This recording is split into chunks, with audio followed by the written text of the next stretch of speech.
Switch gears to something more serious. Earlier this week on Wake Up, we had invited Avi and Julie Israel along with Assemblyman Sean Ryan on Winging It, and we were talking about the ISTOP plan that was going to be voted on, see if they could come to an agreement in the Assembly. Now, this is what it is. This was, actually, they appeared on Monday, and that was the one-year anniversary of the day that their 20-year-old son, Michael, had taken his own life after struggling with prescription drug addiction. Now, ever since his death, for 1 year, they began a tireless fight for more accountability of doctors and pharmacists when writing and filling up prescriptions.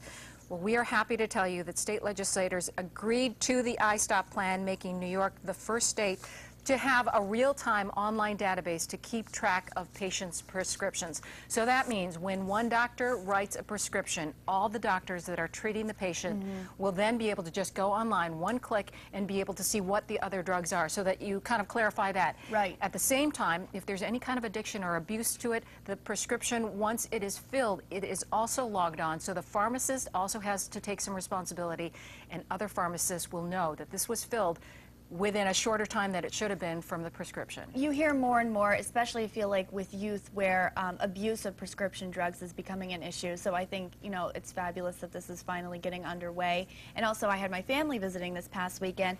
My cousin, a physician's assistant, just in talking, that came up, not even talking about this, but how much of a problem it is when she's seeing patients, them asking things that are inappropriate like that. Absolutely. You know, so. And you know, this on two notes is very remarkable.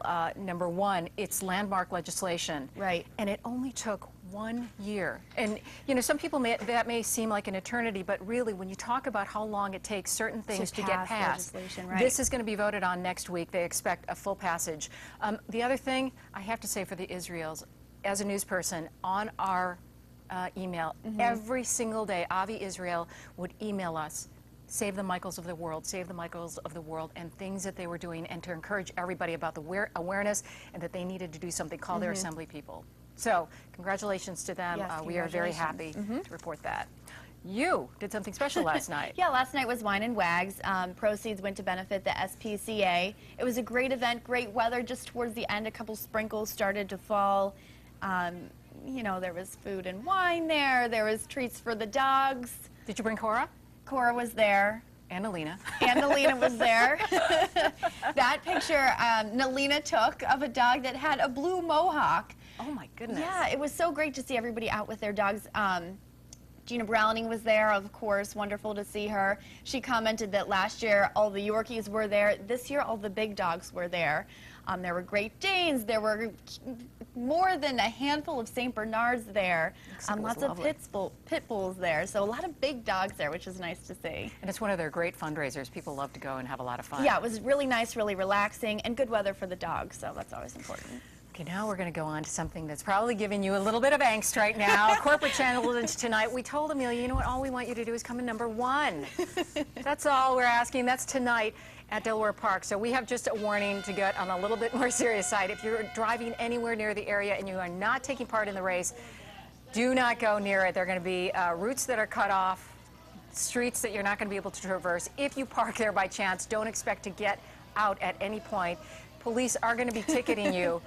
If you are parked near a hydrant, a person's driveway, they will not ticket you if you are in a no parking zone, however. So they're being lenient in that respect. Take the shuttle if you are a runner. It'll prevent you from all the headaches of the parking situation. What I'm kind of laughing at is just seeing that sea of people and thinking it's going to be fun. It is going to be jam-packed down there, though. Now, you are going to be talking about with an expert, because how many people from Channel 4 are taking part? Actually, this year, really good turnout from Channel 4. 26 people are going to be participating. Some brave souls handed over their running stats, so we're going to be talking with a running coach coming up later in our hot sauce, I think, about some running tips and, you know, where he thinks people are going to stack up. Actually, we don't care if you finish #1, #100, #13,000. We just want you to beat Anthony.